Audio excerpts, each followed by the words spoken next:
2024년 9월 1, 2일 렉셔너리 두 번째 해 오순절 이후 17번째 주일.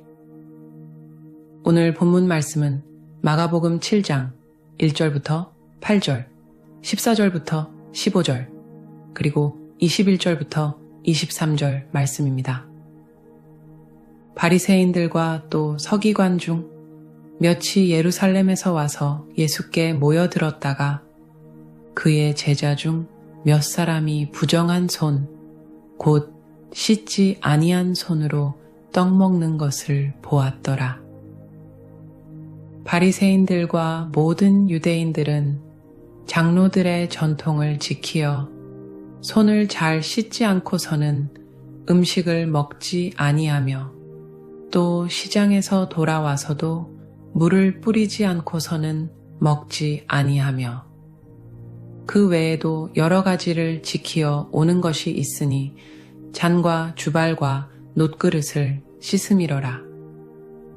이에 바리새인들과 서기관들이 예수께 묻되 어찌하여 당신의 제자들은 장로들의 전통을 준행하지 아니하고 부정한 손으로 떡을 먹나이까? 이르시되 이사야가 너희 외식하는 자에 대하여 잘 예언하였도다. 기록하였으되 이 백성이 입술로는 나를 공경하되 마음은 내게서 멀도다. 사람의 계명으로 교훈을 삼아 가르치니 나를 헛되이 경배하는도다 하였느니라. 너희가 하나님의 계명은 버리고 사람의 전통을 지키느니라. 무리를 다시 불러 이르시되 너희는 다 내 말을 듣고 깨달으라. 무엇이든지 밖에서 사람에게로 들어가는 것은 능히 사람을 더럽게 하지 못하되 속에서 곧 사람의 마음에서 나오는 것은 악한 생각, 곧 음란과 도둑질과 살인과 간음과 탐욕과 악독과 속임과 음탕과 질투와 비방과 교만과 우매함이니 이 모든 악한 것이 다 속에서 나와서 사람을 더럽게 하느니라. 원래 렉셔너리의 두 번째 해에는 마가복음을 주로 읽지만 지난 몇 주간은 요한복음을 읽었습니다. 이제 다시 마가복음으로 되돌아왔습니다. 바리새인들과 또 서기관 중에 몇이 예루살렘에서 와서 예수께 모여들었다가 여기서 나오는 바리새인들과 서기관들은 예루살렘에서 보낸 사실 확인 사절단입니다. 오늘 사건의 무대는 갈릴리 지역입니다. 그런데 멀리 예루살렘에서 소문을 듣자 하니 예수라는 사람이 막 기적을 일으키고 이상한 소리를 해서 많은 사람들이 따라다닌다고 합니다. 그래서 자신들이 누리는 종교적 영향력과 또 로마 집정관과 적당히 타협해서 얻은 정치적, 사회적 그리고 재정적인 기득권에 도전을 하는 이 사람에 대해 자세히 알고자 사람들을 보낸 것입니다. 그런데 와서 보니 예수님의 제자들이 음식을 먹기 전에 손을 씻지 않는 겁니다. 옳지, 잘 됐다 하고 예수님께 트집을 잡습니다. 여기에 부정한 손에 부정하다는 한자 단어는 몇 가지 뜻이 있지만 여기에 부정은 정하지 않음, 즉 깨끗지 않음을 말합니다. 왜 제자들에게 트집을 잡지 않고 애매한 예수님께 트집을 잡을까요? 그 당시에는 추종자들의 잘못을 꼬집는 것이 선생의 체면을 떨어뜨리고자 하는 방법의 하나였습니다. 지금도 마찬가지죠. 교회에서 교인이 잘못하면 목사가 욕을 먹습니다. 잘못 가르쳐서 그렇다고요. 전혀 근거가 없는 말은 아닙니다. 저도 가끔은 그렇게 말을 합니다. 아니, 교회에 다닌다며? 그 교회 목사가 누구야? 어떻게 가르쳤길래? 그러나 개중에는 목사의 가르침과 전혀 상관없이 자기 멋대로 하는 사람들이 있습니다. 목사가 그런 사람까지 책임져야 합니까? 어떻게 생각하십니까? 일단 교인이 잘못하면 그 책임은 그 교회의 목사에게 돌아갑니다. 이는 한 교회의 목사라는 직책에 따라오는 부수적 책임입니다. 그런 것을 각오하고 목사의 길로 들어서는 것입니다. 다행히 우리 실로암 교회는 이렇게 교회를 욕먹이고 목사를 욕먹이는 사람은 없다고 생각합니다. 맞습니까? 그런데요, 교회에 실망한 사람들 이야기를 들어보면은 90%는 교인이 문제가 아니라 목사가 문제더라고요. 그래서 목사가 바로 서면 90%의 교회 문제는 해결된다고 생각합니다.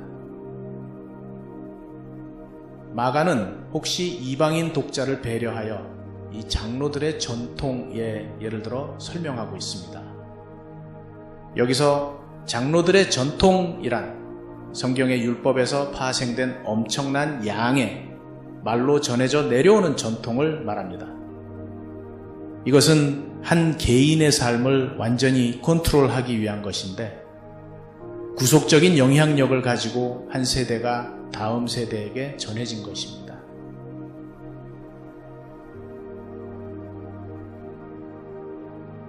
예를 들면 시장에서 돌아오면 꼭 물을 뿌린다고 했는데 물을 뿌린다는 것은 손을 씻는다는 것입니다.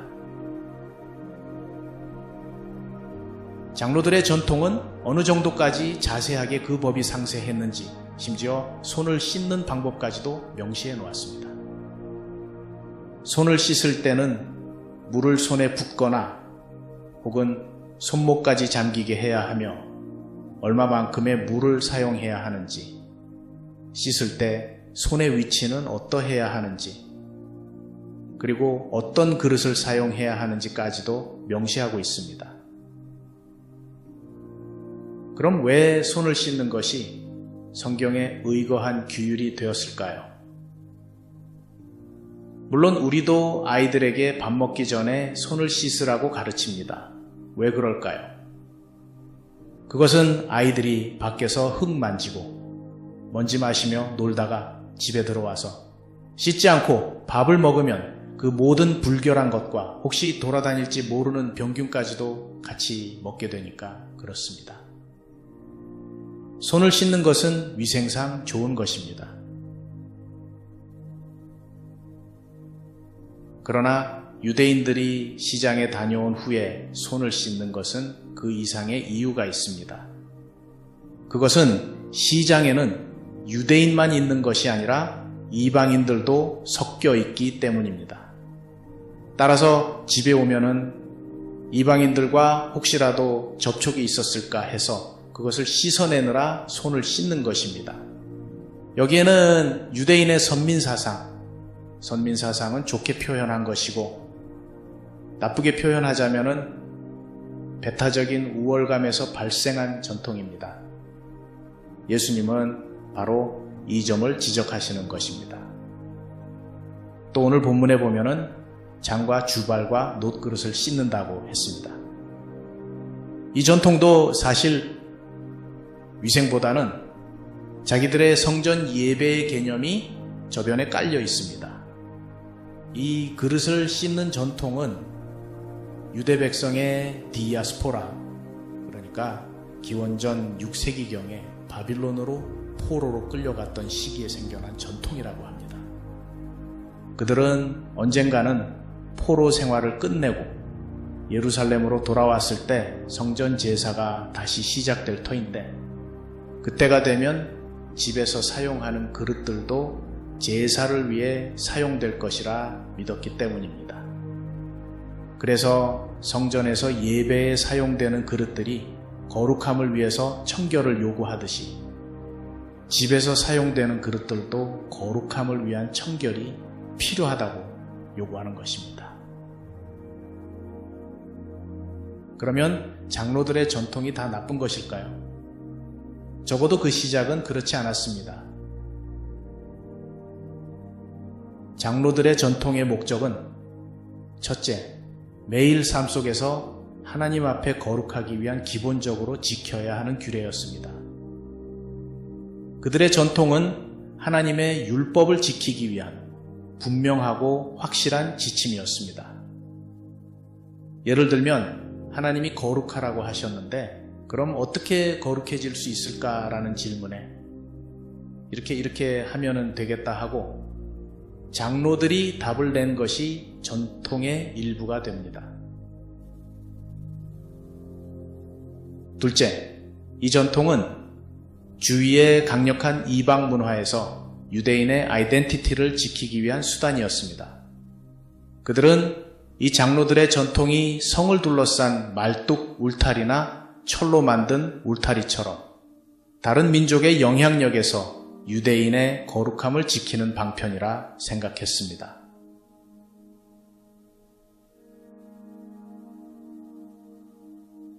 실제로 이 장로들의 전통은 주로 디아스포라 기간에 생겨났는데 포로로 끌려가 이방 나라에서 그들의 문화에 둘러싸여 살아가는 유대인들은 이방 문화에 휩쓸리지 않고 자기들의 삶의 방식을 지키려 나름대로 노력을 한 것입니다.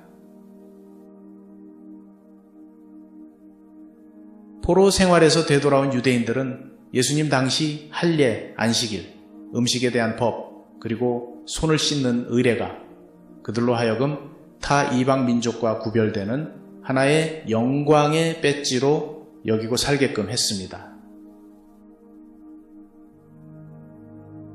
셋째, 유대인들은 하나님이 질서를 창조하셨는데 따라서 인간이 하찮은 것까지라도 그 질서를 지킬 때 모든 일이 잘 된다고 생각했습니다. 그래서 모든 전통을 머리카락을 가르듯이 정확하게 하기를 원했습니다. 물론 지금 우리에게는 그런 규례가 별로 중요하지 않은 것이지만 유대인들에게는 이런 일상의 하찮은 일에서도 하나님에게 헌신함에 있어 눈에 보이는 의도적인 모습을 보이기를 원했습니다.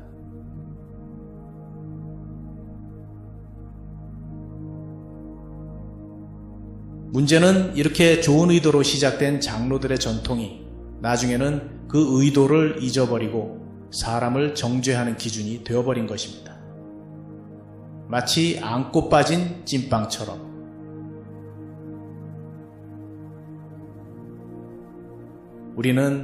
우리가 교회 생활을 하면서 세운 전통이 있을까요? 없을까요?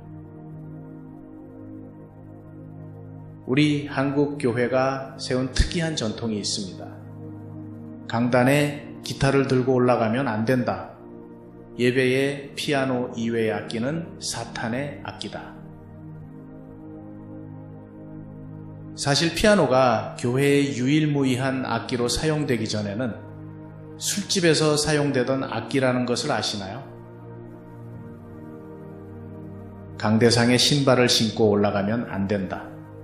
기도를 마칠 때 예수님 이름으로 기도합니다. 빠지면 이단이다. 목사는 주의 종이니까 건드리면 안 된다. 주일 성수, 11조 생활 강조, 식사기도, 금연, 금주 등등.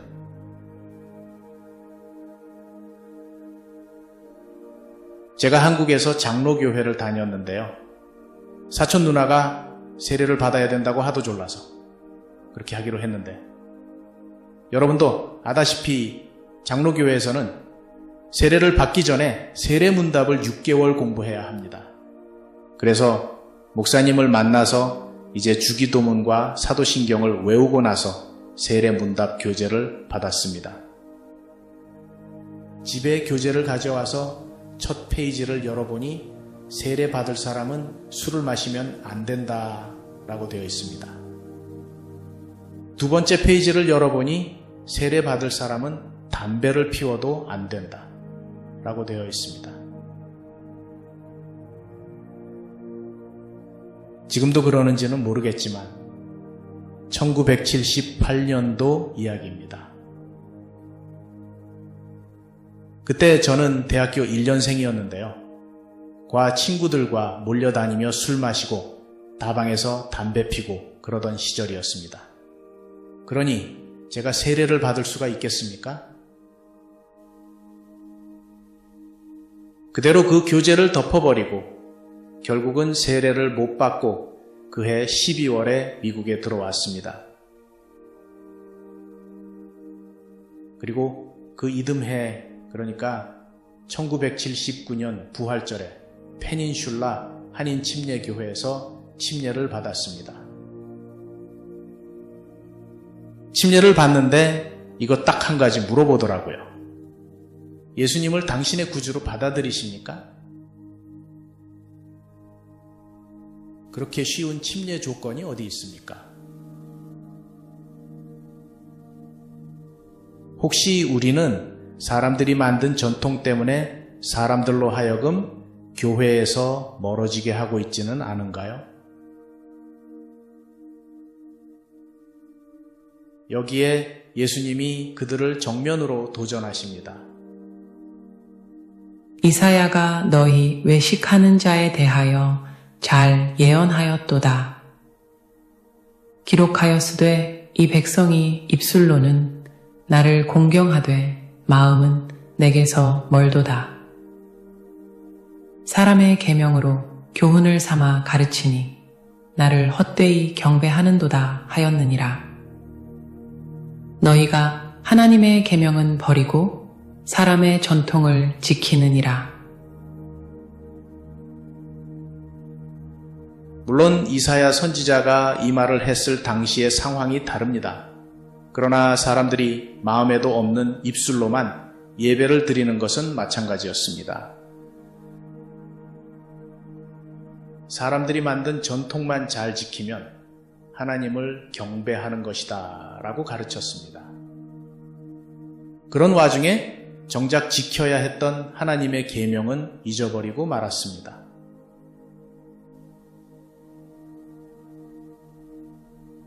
이렇게 예루살렘에서 내려온 바리새인과 서기관 사절단을 다루신 후 사람들을 불러서 이렇게 말씀하십니다.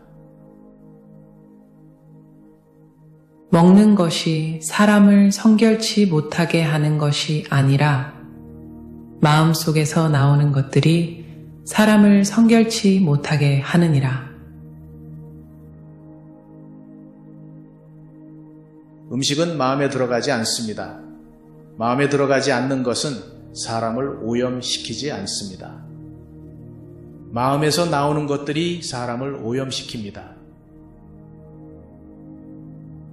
하나님이 예레미야 17장 9절에서 이렇게 말씀하십니다. 만물보다 거짓되고 심히 부패한 것은 마음이라. 누가 능히 이를 알리요? 영어 번역은 더 재미있습니다. The heart is deceitful above all things and beyond cure. Who can understand it? 즉 마음이 모든 것 위에 더 거짓됨이라. 고칠 길이 없도다. 그걸 누가 알리요? 고칠 길이 없다는 것입니다.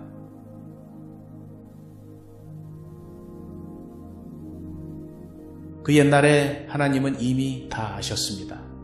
그동안 사람을 겪어보셨으니까 그런 말이 나올 법도 합니다.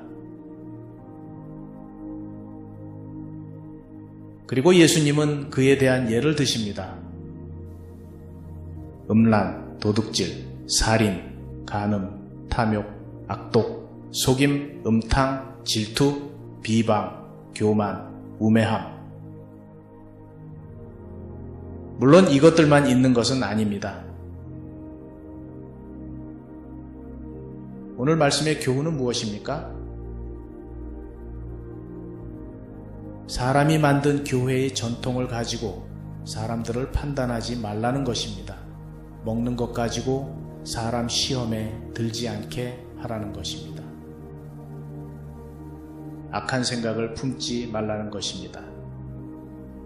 그 대신 성령의 열매를 맺으라는 것입니다. 사랑, 희락, 화평, 오래 참음, 자비, 양선, 충성, 온유, 절제. 기도하겠습니다.